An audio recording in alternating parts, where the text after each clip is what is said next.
We're now joined by Tracy Mitrano, the Democratic nominee for the 23rd Congressional District. Tracy, thanks so much for joining us tonight. Pleasure. Thank you, Zach.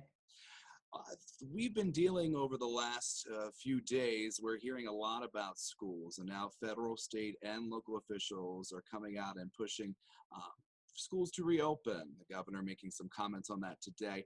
What's your take about schools and New York reopening them?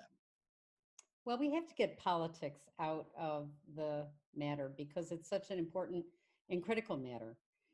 I know that it is central to reviving our economy. Uh, Even more fundamental is, education is developmental, and we're falling behind because we don't have all of the skills for distance education mastered. It's just been thrown at us. We could use a lot more work in that area, of course, and higher education's been doing it for a while. But there's not a child that we want to put on the altar of the sacrifice of, learning as we go. So we would love to get kids back in schools. We'd love to get the economy moving. We would love to get people back to work. However, we do have a very real pandemic. And if anyone wasn't sure that it was, an Orson Welles event that we had down in New York City, now look what's happened around the southern part of the country, Florida, Texas, and so forth. So we have to take all of those issues seriously. And what I find most unfortunate is when politicians want to jump in and make a political issue out of it. We have to pay attention to data. We have to pay attention to science, epidemiologists, public health experts, educators, teachers, the students themselves.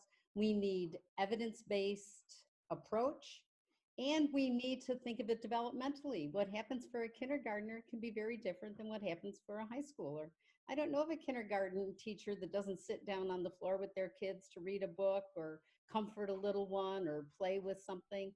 That's not what you're going to need when you're in 12th grade working on an AP essay for American history.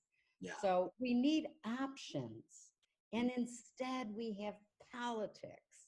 Yeah, that's interesting because we heard earlier today the president, he tweeted about school districts losing or states losing funding if they decide not to reopen their schools. What's your take on that?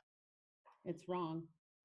It's wrong at every level. It's dangerous from public health. It is the opposite of what people want for themselves and their families. Schools are local. It's our property taxes, it's our state taxes, it's our community. We vote for our school boards.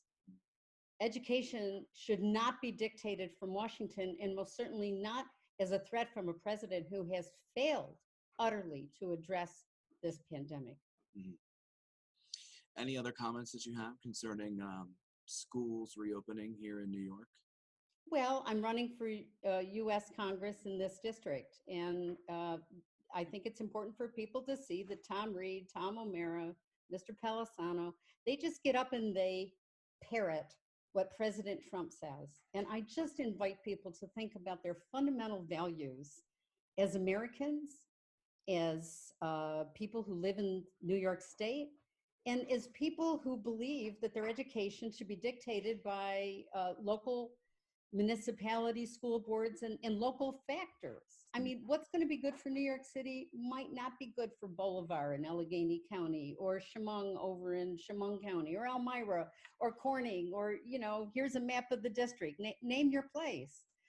Local control is critical. They have a president threatening us with federal funding, and then to have the congressman from this district, the state senator, and a state assemblyman just parroting him against the values of the people in this district is truly stunning. We have to get politics out of this epidemic so that we can get our kids back to school safely.